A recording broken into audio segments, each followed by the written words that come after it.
नमस्कार, times of Swaraj के खास कार्यक्रम सीधी बात में आप सबों का स्वागत है और मैं हूं संतोष सिंह। और आज हमारे साथ सीधी बात में शिवानंद तिवारी जी हैं और आज हम तिवारी जी से बात उस मुद्दे को लेकर करने जा रहे हैं जिसकी चर्चा आरजेडी के मंच पर भी और अपने सोशल पेज पर अक्सर करते रहते हैं कि सड़क पर उतरना है, अगर लड़ाई लड़नी है तो और जेल जाना होगा। मतलब मोदी से अगर आपको संघर्ष करना है, मोदी के आइडियोलॉजी को लेकर अगर आपको आंदोलन करना है तभी कुछ हो सकता है। ट्विटर पे, सोशल मीडिया के पेज के सहारे बहुत कुछ बदल नहीं सकते हैं।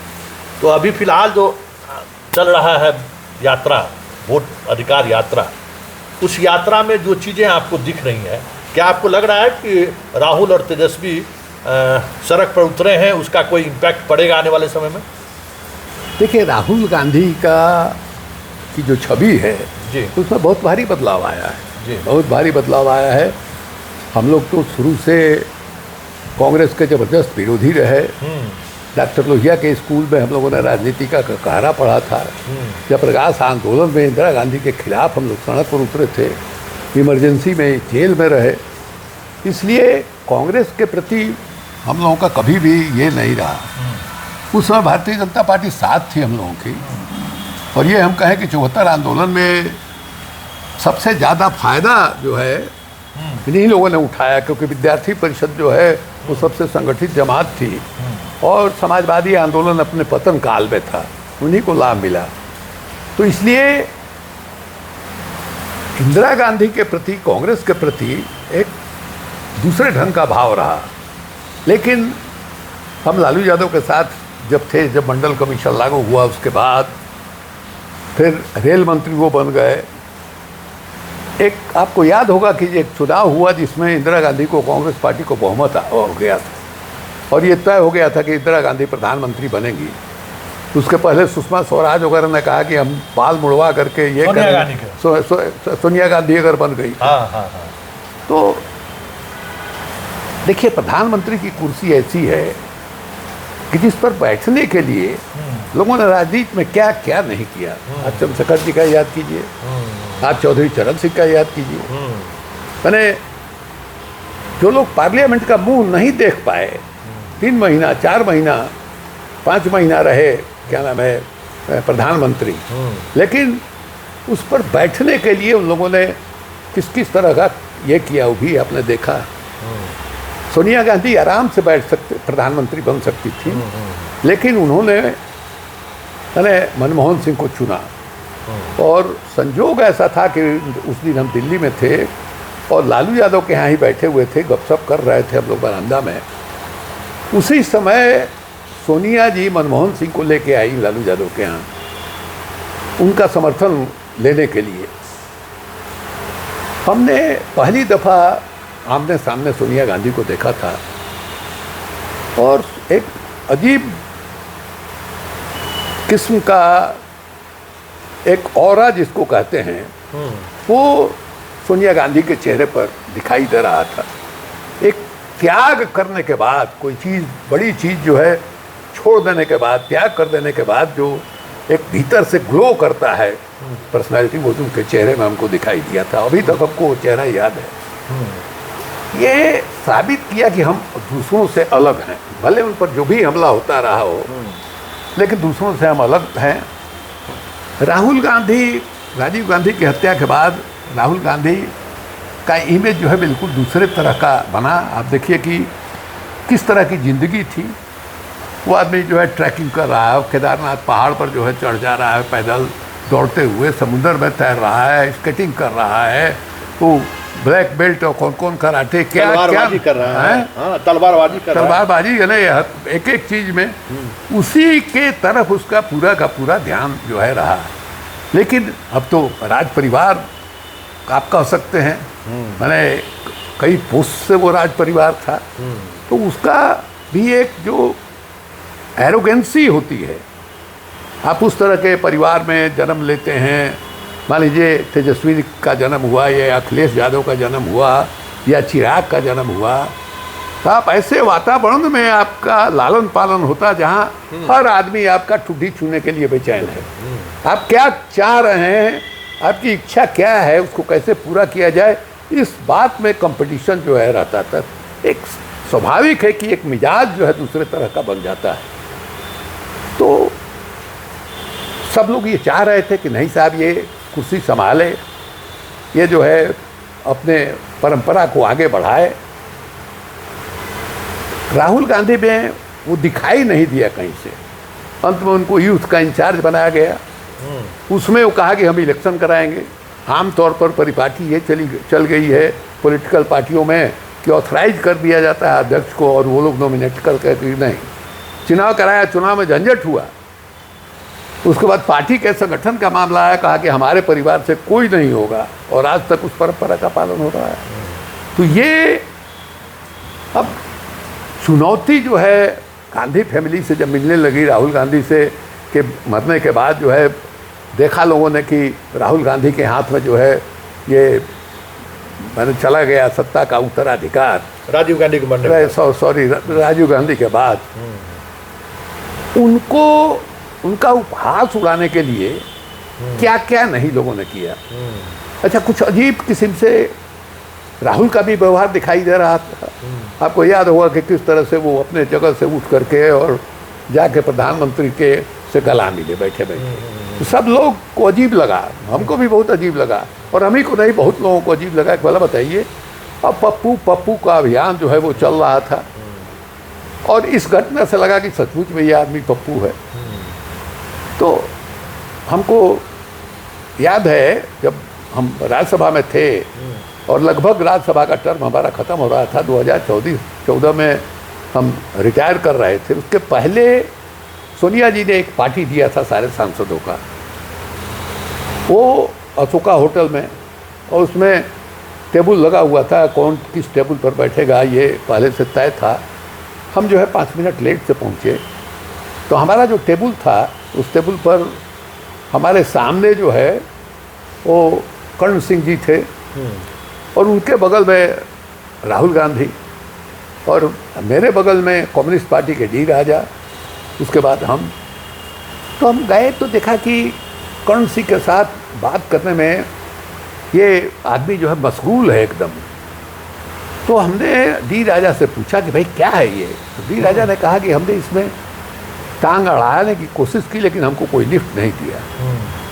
तो अब अगले दिन कर्ण सिंह जी से हमने पूछा भाई क्या बात हो रही है। तो उन्होंने बताया कि ये आदमी जब हमसे मिलता है तो धर्म के ही बारे में बात करता है। तो भीतर से वो आदमी बहुत ही साफ सुथरा और पवित्र। आप देखिए कि अभी आज जो मैंने दिखाया कि दरभंगा में किस तरह से कटिहार, हाँ, वो मखाना की खेती कैसे होती है, 2 घंटा 3 घंटा अपना समय जो है उसमें लगाया, और एक एक चीज़ को, एक एक प्रोसेस को गौर से उसने देखा।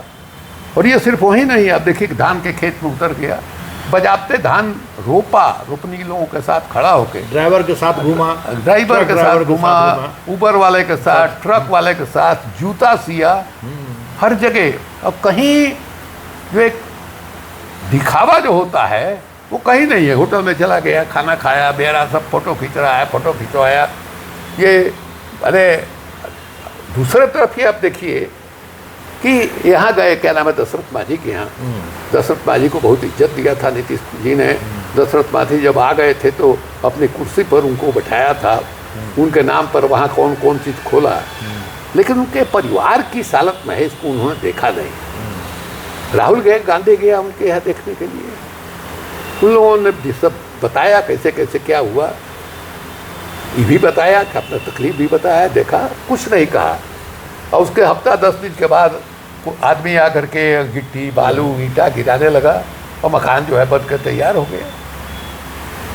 जूता वाले के यहाँ जहाँ सिया था वहाँ जो है जूता वाला बताया कि मैंने 1 महीना के बाद जो है वो आ गया। हाँ, वो लेदर काटने वाला मशीन और ये सब जो है आ गया। निर्भया वाली जो घटना घटी थी, निर्भया वाली, अब जिसका गैंग रेप हुआ था ना, उसके भाई को किसी को नहीं पता था। जब वो सजा मिली तब उसकी माँ बोली, निर्भया की माँ, कि हमारे बेटा को तो पायलट बना दिए राहुल गांधी। किसी को पता नहीं था, उसको पढ़ाना, पायलट बना दिए उसको। पहले बताइए ये। हाँ, ये बिना प्रचार के। बिना प्रचार के। और राजनीति में ऐसा है कि आप 10 रुपए की मदद किसी को करते हैं तो 10 जगह हल्ला करते हैं कि हमने ये कर दिया, हमने वो कर दिया। और ये 1-2 घटना नहीं है, कई है। बहुत अभी सैलून में जहाँ जाके उस सैलून वाले से कोई चैनल बात कर रहा था, जाके अचानक घुस गया, दाढ़ी उड़ी बनवाया और उसके बाद फोटो वोटो खिंचवाया और उसके कुछ दिन के बाद जो है उसके यहाँ मैंने गाड़ी से सामान उतरना शुरू हुआ। वो एक से एक कुर्सी चेयर सैलून के लिए।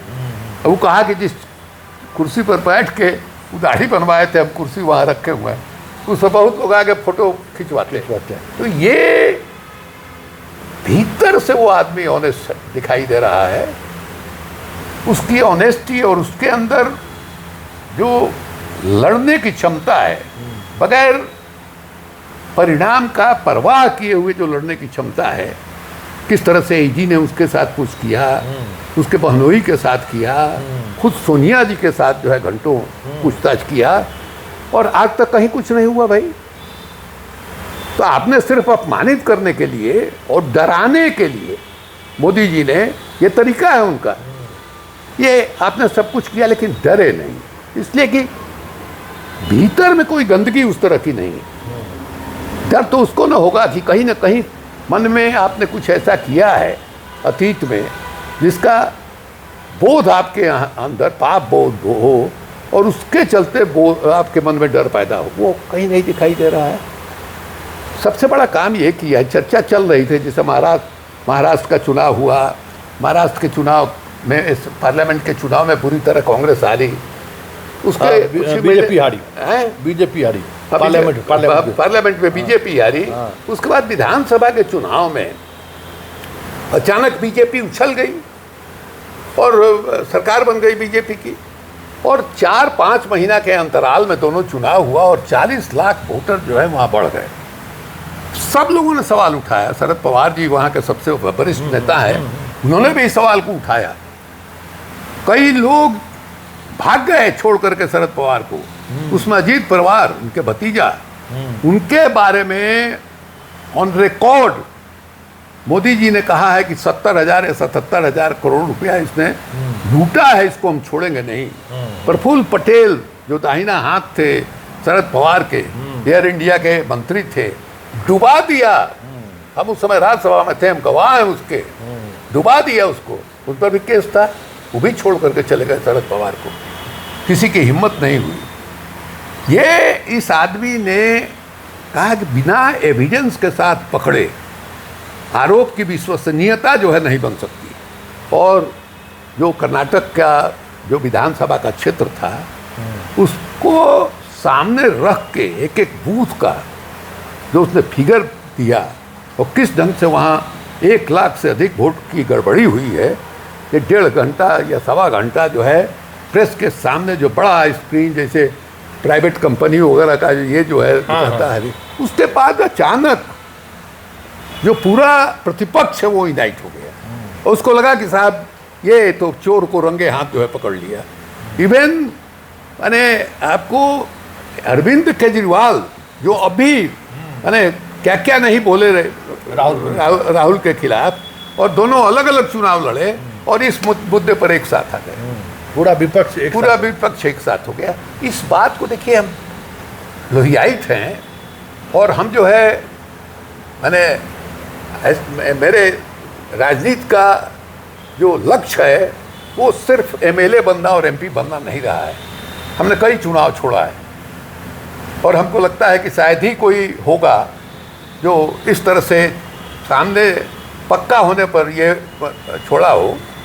तो हमारे दिमाग में ये बात थी, देख रहे थे कि साहब ये खतरा है, उस विचारधारा से खतरा है जो बीजेपी की और आरएसएस की विचारधारा है, उसके खिलाफ बिना संघर्ष किए काम नहीं चल सकता है। इसलिए अभी हाल में जो राष्ट्रीय जनता दल के हम उपाध्यक्ष थे और हमको वहाँ बापू सभागार में जो सम्मेलन हुआ उसको बुलाया गया, हमने स्पष्ट तौर पर कहा कि भाई बगैर संघर्ष किए राहुल गांधी को, तेजस्वी को जेल जाना होगा, और जब तक आप जेल संघर्ष नहीं कीजिएगा और संघर्ष में आप जेल नहीं जाइएगा, मार नहीं खाइएगा, तब तक जो है परिणाम निकलने वाला नहीं है। ये आपने उस समय स्पष्ट तौर पर कहा था।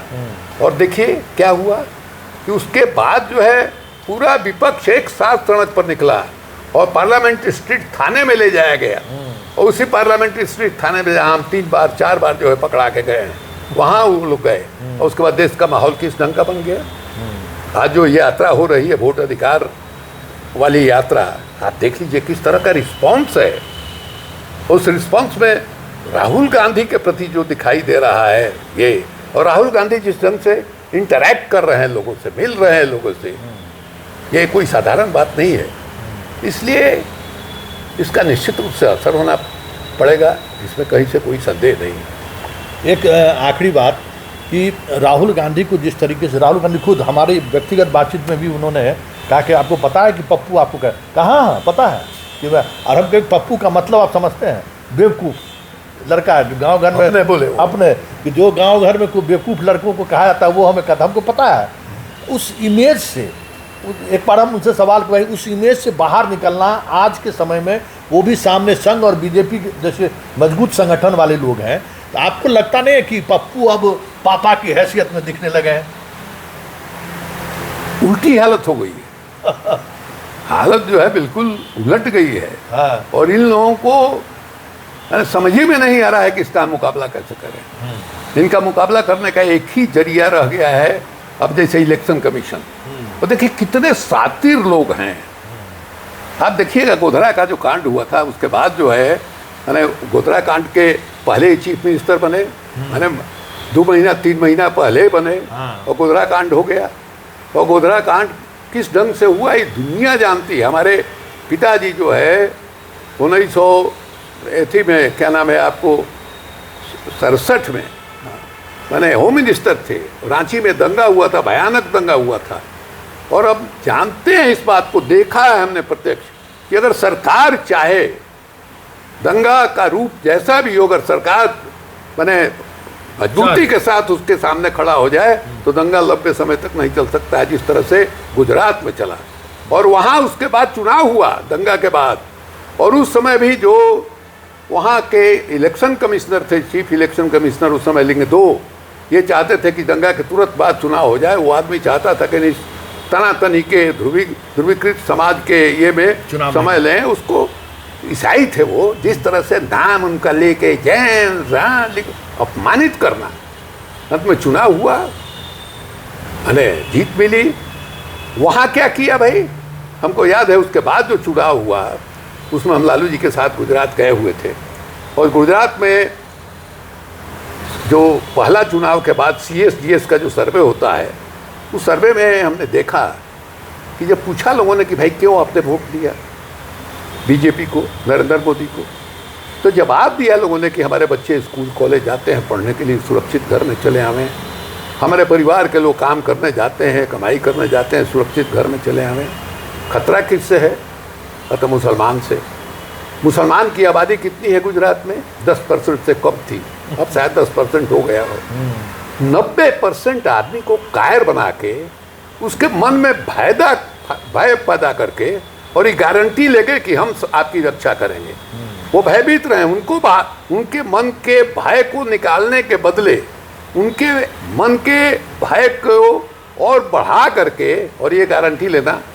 जैसे यहाँ क्या हो रहा है, गया में आए कल नरेंद्र मोदी जी, और उन्होंने क्या कहा, ये जो सघन पुनरीक्षण है मतदाता सूची का हो रहा है, उसमें जो विरोध हो रहा है उसका क्या कहा उन्होंने, ये सीधे कि बांग्लादेशी रोहिंग्या, अभी ये क्या नाम है, नित्यानंद जो स्टेट मिनिस्टर है होम, वो बोला है परसों तरसों, ये क्या 6.5 लाख जो नाम निकाला गया वोट मतदाता सूची से, उसमें एक भी घुसपैठिया नहीं, अलग अलग कार्डों से निकाला गया है। लेकिन आप डाटा देख लीजिए, एक भी बांग्लादेशी है और रोहिंग्या है। तो इस तरह से कल भी उन्होंने यही कहा, और इसके बाद जो बंगाल गए वहाँ भी उन्होंने यही कहा। एक ही मुद्दा है इन लोगों का, उसी के सहारे टिकना चाहते हैं। अब देश जो है उससे निकल रहा है। अब ये लोग समझ गए हैं कि हमको रोजगार चाहिए, हमको रोटी चाहिए, ये भ्रष्टाचार से हमको निजात मिलना चाहिए। बिहार में क्या हालत है भाई, बिहार में मैंने लगता है कि एक भ्रष्ट अफसरों का गैंग है जो नीतीश कुमार के चारों तरफ जो है घेरे हुए हैं।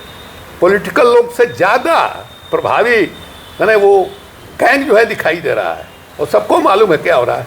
आज ही कहीं देखा कौन इंजीनियर है क्या, मैंने पैसा जलाया गया। छोटे छोटे जो कर्मचारी हैं उनके यहाँ छापा पड़ता है, करोड़ में मिलता है। ये जो 4, 5, 6 सब लोग जानता है कौन लोग हैं उनके इर्द गिर्द। क्यों नहीं इकोनॉमिक अपराध का जो शाखा है क्यों नहीं उनके यहाँ रेड करता है, क्यों नहीं सीबीआई रेड करती है उनके यहाँ। तो ये उब गए हैं लोग। ठीक है, बहुत सड़क बन गई, बिजली बन गई, सब कुछ हो गया, आपने अति पिछड़ों को आरक्षण दिया, लेकिन वो जो अति पिछड़े हैं, जो दलित हैं, पलायन उनका सबसे ज़्यादा हो रहा है। और पलायन क्यों हो रहा है कि उनके पास श्रम के अलावा कोई चीज़ नहीं है जिसको बेच करके वो कमाएं, उनको कोई काम नहीं मिल रहा है।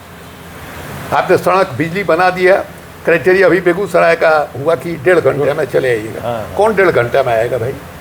जो 4 चक्का वाला है वही ना, वही आएगा। तो क्राइटेरिया ये है कि हर कोने से 5 घंटे में राजधानी में पहुंच जाए। कौन पहुंचेगा?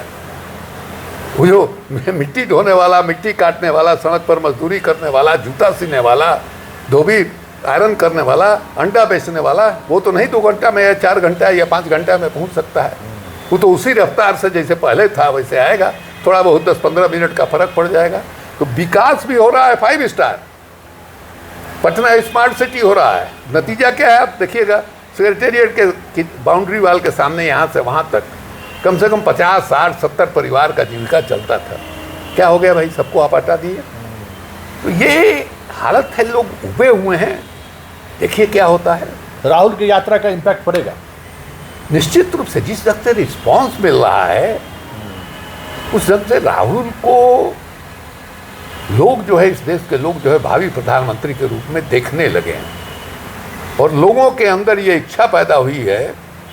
मान लीजिए राजीव गांधी जो है वो इंदिरा गांधी की हत्या हुई, उसका लाभ उनको मिला, एक सहानुभूति का ये मिला। राहुल को उस तरह का एडवांटेज नहीं है। राहुल को लोग एक विश्वसनीय नेता के रूप में देख रहे हैं, ऐसे नेता के रूप में जो लोगों के दुख सुख को समझता है और समझने की कोशिश करता है बहुत ईमानदारी के साथ। तो ये गेन जो है हमने आज तक किसी भी नेता का नहीं देखा है। हमको भी राजनीति करते हुए काफ़ी लंबा समय गुजर गया है। चलिए, सबसे बड़ी बात यह है कि जो पूरी राजनीति, पूरे जीवन की राजनीति कांग्रेस विरोध, मतलब जिस कांग्रेस को लेकर पूरी जिंदगी लड़ाई लड़े, आज वो व्यक्ति राहुल में वो चीज़ देख रहे हैं जो सत्ता बदलने की ताकत है, या फिर उन चीज़ों की तरफ ये आकर्षित हो रहे हैं राहुल के उस काम को लेकर जिसमें संघर्ष दिखता है। यही पूंजी राहुल को, जो जिन्हें लोग पप्पू कहते थे, और अब चर्चा होने लगे अब पप्पू तो पापा बन गया है।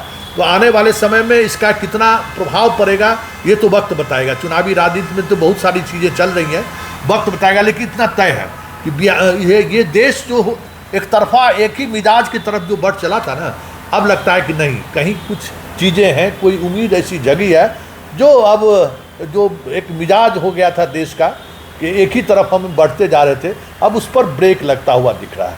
ये बड़ी बात है कि जीवन, एक व्यक्ति नहीं, सिर्फ शिवानंद तिवारी नहीं, हजारों लाखों ऐसे लोग मिल जाएंगे जो कांग्रेस के नाम लेने से परहेज करते थे, जिनका परिवार कांग्रेस के आतंक से कहीं न कहीं प्रभावित रहा, फिर भी वो राहुल के आज दीवाने। देखना दिलचस्प होगा।